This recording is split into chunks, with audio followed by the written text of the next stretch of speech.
This is the Greg Bedard Patriots Podcast with Nick Cattles. Hey everybody, welcome into the Greg Bedard Patriots Podcast. You are listening to the Greg Bedard Patriots Podcast with Nick Cattles, proud member of the CLNS Media Network. This episode is brought to you by Prize Picks, the largest daily fantasy sports platform in North America. Download the Prize Picks app today and use code CLNS and get $50 instantly when you play $5. That's code CLNS on Prize Picks to get $50 instantly when you play $5. Prize Picks, run your game. No Nick this week. Or this episode, I had changed things up. He might want to weigh in on this next week, but we're going to continue sort of our look at towards my 53-man roster projection going into training camp. We are going to hit the wide receivers, probably the most important group or the one of the most interest going into training camp, and the tight ends. So just a little bit of background. I went back and I looked at sort of what I've done in the past in terms of, my projections for the roster. And traditionally, and I think these numbers are a little bit old, but we'll roll with it. Traditionally, the Patriots, at least under Bill Belichick, went with an average of 4.6 receivers. That obviously can fluctuate. You look back to last year. So the initial on the initial 53-man roster last year, remember, they initially kept 7 players. It was DeMario Douglas, Jalen Polk, KJ Osborne, Javon Baker, Jalen Reagor, Tyquan Thornton, Kayshon Boutte. Kendrick Bourne was on PUP. He didn't come off until, I want to say, very early October. Will we go through that again with Steph Diggs? Not really sure. I don't think so. I mean, I think on a previous podcast, I said that, comparing where Kendrick Bourne was in sort of OTA's mini camp to where Stephon Diggs was when we last saw him, it was night and day. I mean, Stephon Diggs was way ahead of Kendrick Bourne, who was, just recalling, he was very stiff out there, and the work that he did do, you don't see any of that with Steph Diggs. I mean, he looks ready to go. Is he going to be ready to go for the beginning of training camp? Maybe not. But he does also need to be cleared to get his money. So that will be interesting to see how that all goes. So let's go through it. The Patriots, depending on what happens at other positions, and just remember, you could say, well, I'm going to keep 7 wide receivers. Well, what are you going to do at tight end? Just for reference, the initial 53-man roster, there were 3 quarterbacks, 3 running backs, 7 wide receivers, and 3 tight ends. For week one, after cuts, remember, Reagor was released. The Patriots claimed, I want to say, like 4 or 5 guys, and Reagor was released. So they had 6 for week 1. Like I said, Bourne was on PUP. Jaquay Jackson was put on IR at some point. So they're going to keep anywhere probably from 5 to 7.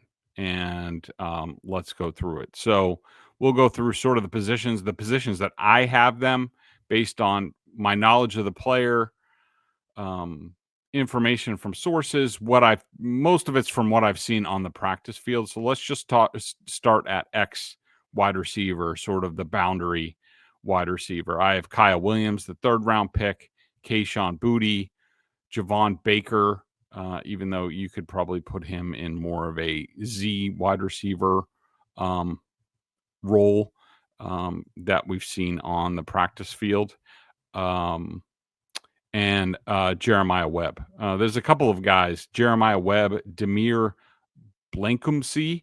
Those guys have definitely flashed to me. They're not just bums. They have some explosiveness. I like what I've seen out of those guys, but obviously a long shot. At slot wide receiver, we have DeMario Douglas, Jalen Polk, Efton Chisholm III. Z wide receiver, we have Steph Diggs, Kendrick Bourne, Mac Hollins, John Giles, who's also done a solid job in what we've seen. Big dude, sort of more in the Mac Hollins type of role in terms of his body. But, let's go with, let's start to pick off the guys that we know are going to be here. Okay. Kyle Williams is a lock. I would say let's go with Steph Diggs on the roster. I would say Steph Diggs is a lock. Mac Hollins is a lock. That's 3 players. Okay. Now you get into guys. Now we will get into guys who I think they're not quite locks, but pretty damn good chance. DeMario Douglas, Kendrick Bourne, who has been somebody who has, there's been some conversation about him, I would say. Even I had it early on, but we'll talk about that in a second. So that's 5. Okay. So now you're talking who would be next in terms of chances. I think I would go. Of course, Jalen Polk has been injured, but I would put Jalen Polk, Efton Chisholm III, and Kayshon Boutte in the next group. Okay, so we have locks, near locks, and then after that, it's questionable. How do they perform? How do they do? Training camp, preseason, joint practices, like all that stuff. I would put in the long shot category, I would put Javon Baker, Jeremiah Webb, ranking them, Javon Baker, John Giles, Jeremiah Webb, Demir Blankumzi. Let me put those guys in order so we can talk about them on my little doohickey here. But let's start with Kyle Williams. Kyle Williams was as advertised. I still think he was dealing with the lingering effects of the hamstring from the combine and all that. I don't think he was full go. Definitely one of the few guys that were on the field. Remember, a lot of guys, Diggs, Hollins, didn't practice all that much. Definitely one of the few take off the top guys. And they need one of those guys. No matter, what you think about it, they do. Somebody needs to threaten the deep part of the field. And to open things up, I think this is still, Josh McDaniels is still going to be horizontal, a lot of stuff in the middle, stressing seams with the tight ends, the interior receivers who they have a ton of. How do they balance that? But I think Kyle Williams is off to a solid start. Seems like he's, from the people that I've talked to, very smart, picking things up. Steph Diggs. To me, the only question is, when does he get cleared and when is he able to go full go? Now, do I think he is 100% to be here? I would say no. I'm just leaving, as of today, yes. Okay, but I'm just leaving the possibility open that, say, he runs afoul of Mike Vrabel and the Patriots again. We all know about the video. We all know about his iffy attendance. I think the Patriots would have cared a little bit more if he wasn't rehabbing an ACL injury. Would they want him around more? Yes. Carlton Davis did the same sort of thing. Nobody said anything about it. And I would say that, Diggs, when I think about Diggs, and one thing that I've heard about Mike Vrabel and one thing to monitor going forward is that Mike Vrabel can put players in the doghouses. If you don't do certain things, and I don't know what specifically those things are we talking, off-season attendance, which again is voluntary and outside of the mandatory minicamp? Are you rehabbing correctly? Are you doing what you're supposed to be doing? If Vrabel, the way it is explained to me, if Vrabel doesn't like that, then, and Belichick was the same way. You don't accept his contract. You don't do X, Y, and Z. He's not going to be very happy, and he's probably going to start to imagine you gone. So do I think Steph Diggs plays decently well in a Patriots uniform this year? Yes, I do. The Patriots knew what they were doing when they signed Steph Diggs, and they knew exactly who they were going to get. And he has been that. It's an experience with Steph Diggs. It always is. And they knew this going in. They're not idiots. So, but I am going to allow, and I'm not going to put a percentage on it. I think it's remote, but I did have this thought the other day, and it was related to like Terry McLaurin or, what have you. If some other receivers come open that the Patriots would have interest in paying a lot of money. Again, we talked about it, I think, on the last podcast, that the Patriots right now, and they still have more bills due, like Travion Henderson and a few other things. The Patriots are at $317 million cash spent on the roster. That's putting aside paying off the old coaching staff, hiring the new coaching staff, the new front office people, the new analytics people. They brought in 3 new people. Like, the Patriots the Crafts have spent a boatload of money.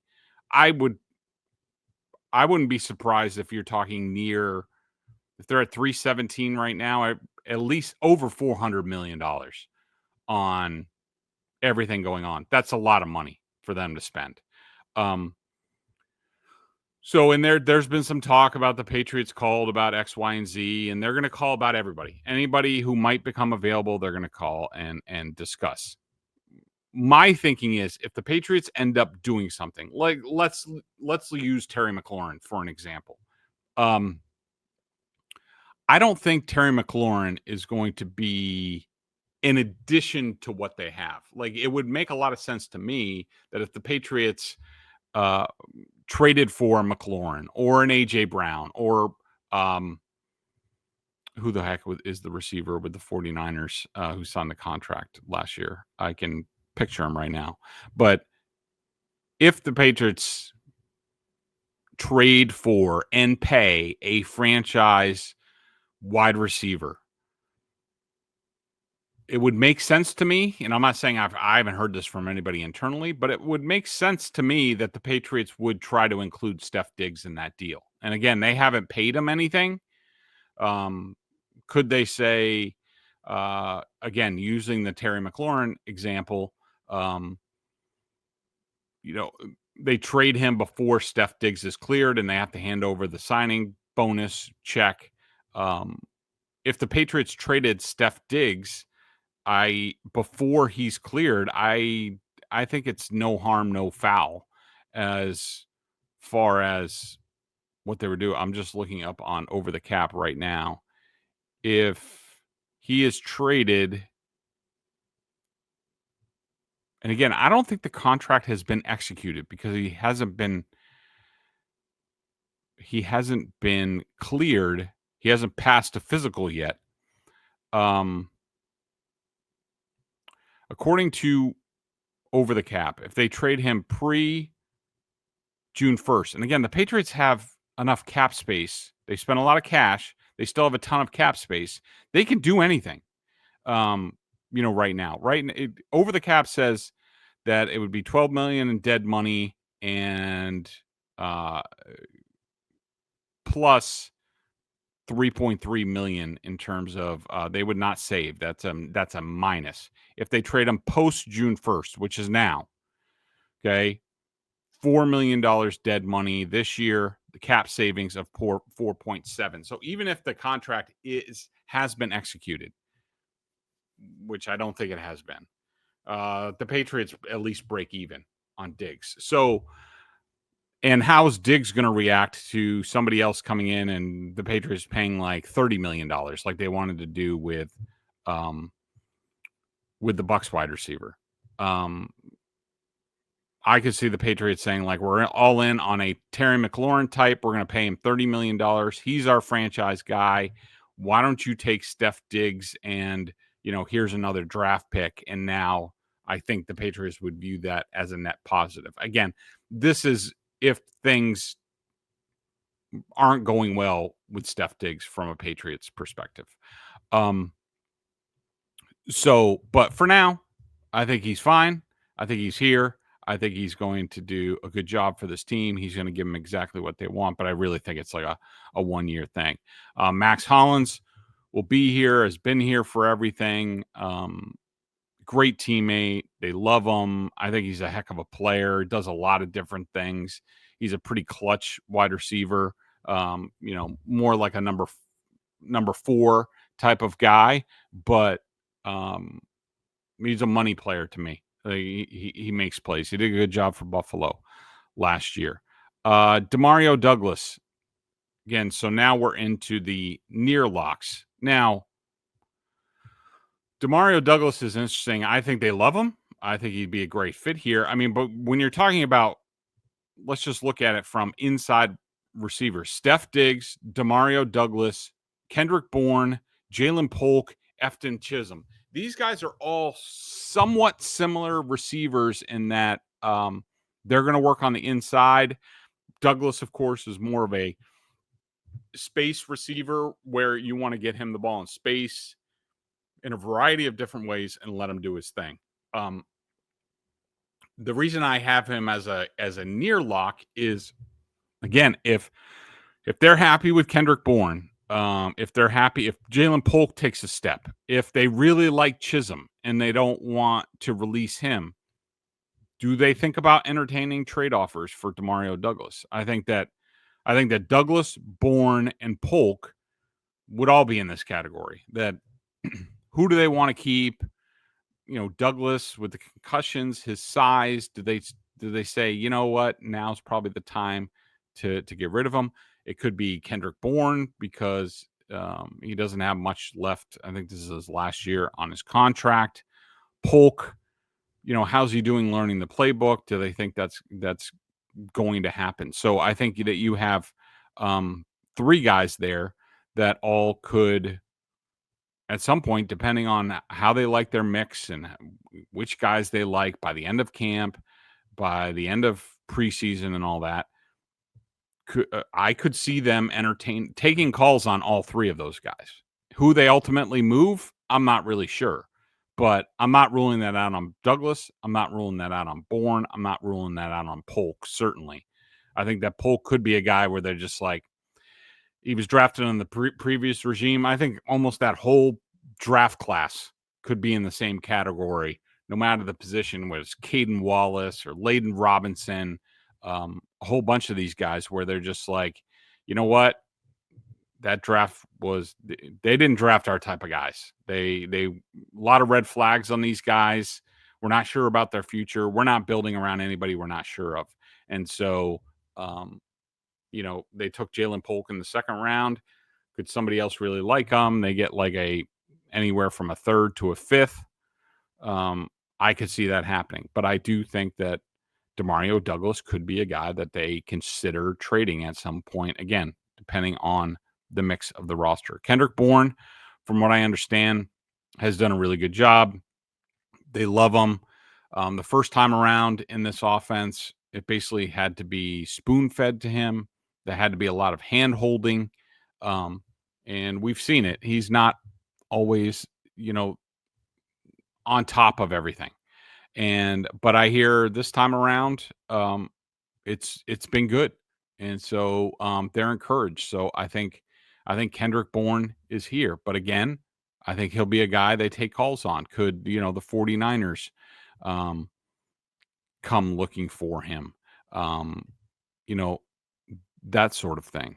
And I was just looking for the receiver that I was talking about, Brandon Ayuk. Even before I saw the name, it now clicked for me.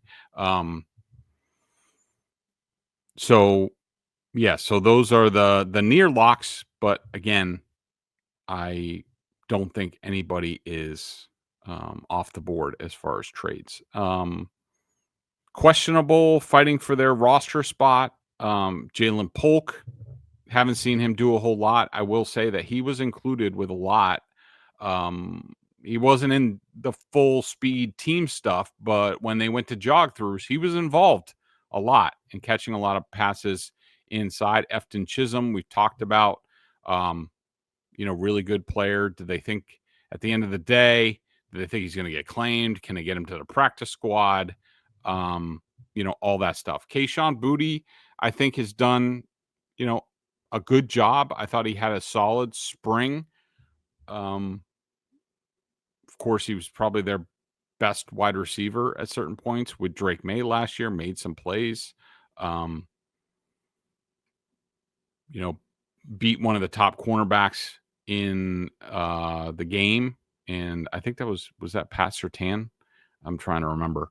But for a touchdown, has some good film out there. Could you get something for him? Do you want to keep him? I still have a question. This has been my question since he got here, since he was drafted. Is he the Patriots type of guy in terms of makeup, professionalism, all that stuff? I think those questions are still out there about him, and will ultimately decide whether he's here or not. It has nothing to do with what you've seen on film and how he's been productive and, what he did at LSU as a sophomore, like all that stuff. All that's going to matter when it comes down to it is,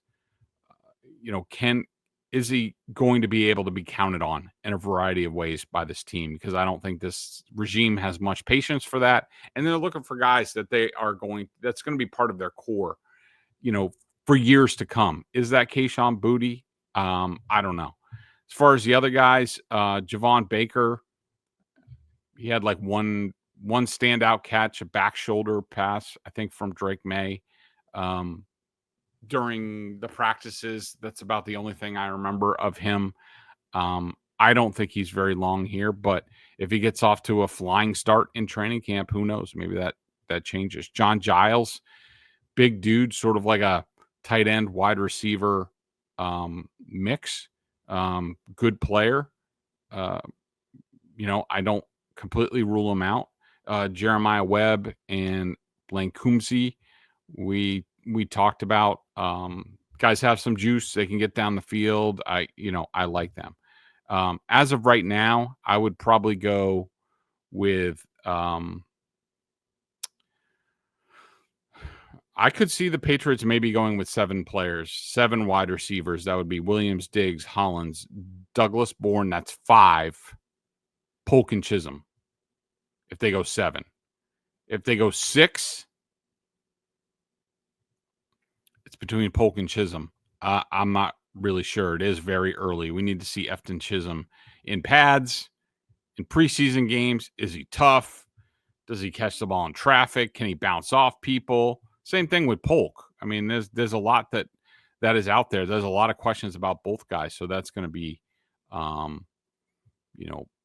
fought out. So we will get back to this. That's the wide receivers. We will get back to the tight ends in just a second while I tell you about Prize Picks. This is the best place to turn your sports knowledge into cash.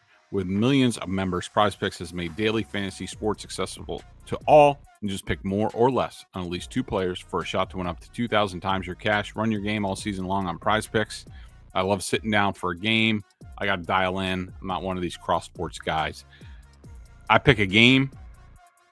Baseball is pretty much the only game in town right now. Red Sox, the Boston baseball team, is going to be on TV tonight. I'm probably going to sit down, fire up the Prize Picks app because I love it. It's fast, easy to use, and see what happens. On Prize Picks, you can mix and match player projections from different sports, combine your favorite players from baseball, esports, golf, auto racing, you name it, they got it. Prize Picks invented the flex play, which means you can still cash out if your lineup isn't perfect. You can double your money even if one of your picks doesn't hit.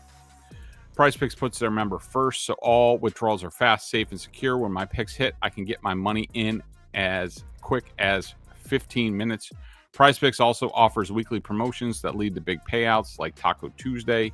Each Tuesday, Prize Picks discounts select player projections up to 25% to provide even more value for your lineup. Download the Prize Picks app and use code CLNS to get $50 instantly after you play your first $5 lineup. Prize Picks, run your game. Also wanted to make sure you guys know about my partners over at CLNS. They got great stuff going on their YouTube channels. Patriots Press Pass. You'll find a bunch of my stuff.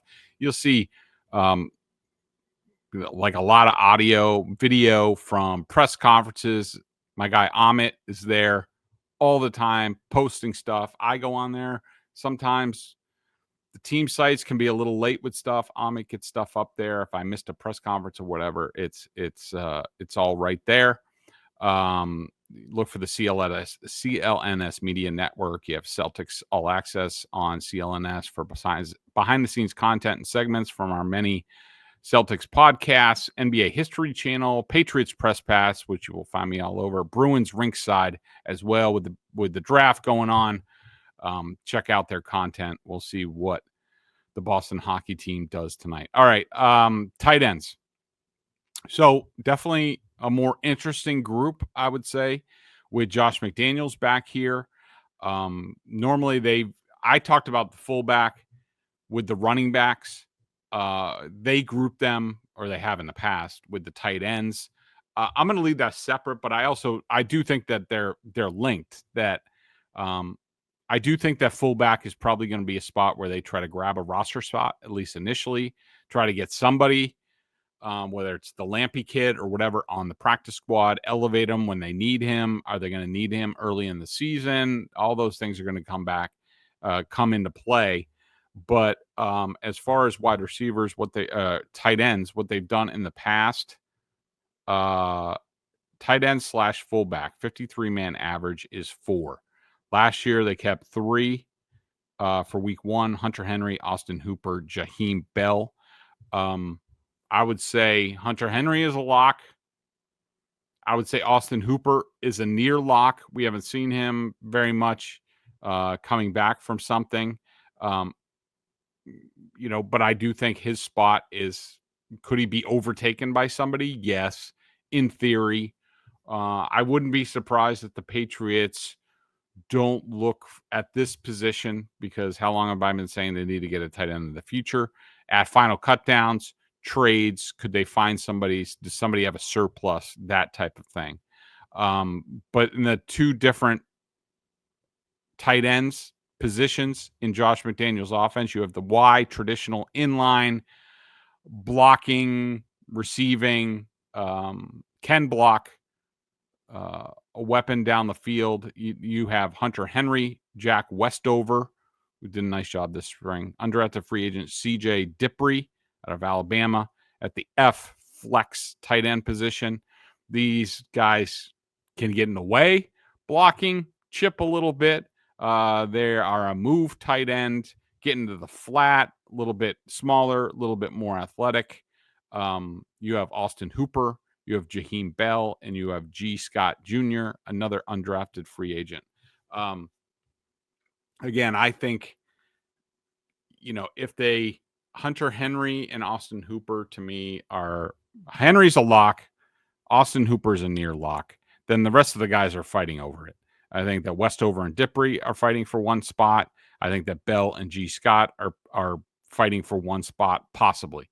They could go a little bit lighter there, probably get somebody on the practice squad, that type of thing. But I thought Jack Westover had a good offseason, good practices, showed up, can block, can catch, does a really nice job. I would say he's ahead of Dippre. I think Dippre got the largest signing bonus from the Patriots, and I know they're very happy with both undrafted guys. I wasn't blown away by Dippre. I do think, though, he is, because he can block, and I think blocking is a strength for him. I think he's going to show up more when the pads come on, as opposed to what we've seen, with the shorts and the underwear Olympics that we see in the off season. So I think that's a good battle between Westover and Dippre. I'm not sure who's going to survive. I would probably go with Dippre at this point. Bell and Scott, basically carbon copies of each other. Bell had a bit of a rough spring, especially mandatory minicamp. Scott kept showing up over and over again. I thought he did a good job. I think he's ahead of Jaheim Bell at this point. To me, the only question is whether they're going to keep 4 tight ends and keep another F tight end, or are they going to use that to sort of, steal a position on the roster to say keep another wide receiver. Now, I do think that they have some options, especially in Josh McDaniels' offense, the way they handle, the wide receivers play. Like the F can be a wide receiver or it can be a tight end. The Z can be a wide receiver or a tight end or a running back. And it all depends on how they want to maneuver things. But, I do think a guy like Mac Hollins could perform some of the tight end duties if needed, if they go a little bit skinny at tight end with only 2 or 3 guys. And again, those positions are interchangeable. So if you're talking about guys out there like, I think that, Steph Diggs, Kendrick Bourne, Jalen Polk, DeMario Douglas, those guys can play the F, the Z, the X. They can't play the Y. But and something I also brought up with Nick is something to keep in mind is, do they even keep another tight end on the roster, another Y tight end, or do they say, you know what, we're going to go with 6 offensive linemen a lot of the time, and how they handle that. But at F, I think, Hooper is a near lock, and I think that G. Scott right now is ahead of Jaheim Bell. But I think a couple of good battles there, and Bell's going to have to get off to a good start, or he could be gone rather quickly. So that's it for now from me. We will be back next week, I hope, with Nick, and he might have some questions about the wide receiver. He's very passionate about this stuff, as always. Make sure you check out my stuff over at BSJ. I will be doing a member chat early in the week. I want to get my 53-man roster done and then sort of take questions off of that. So I haven't posted mine for this week yet, but I will do one early next week. $50 for the year for all of our coverage. I think all the guys are doing a great job. And make sure you check out the CLNS Media Network and check out our buddies over at Prize Picks, because I will be on there tonight watching the baseball game. So have a great weekend, everybody. We will talk to you next week.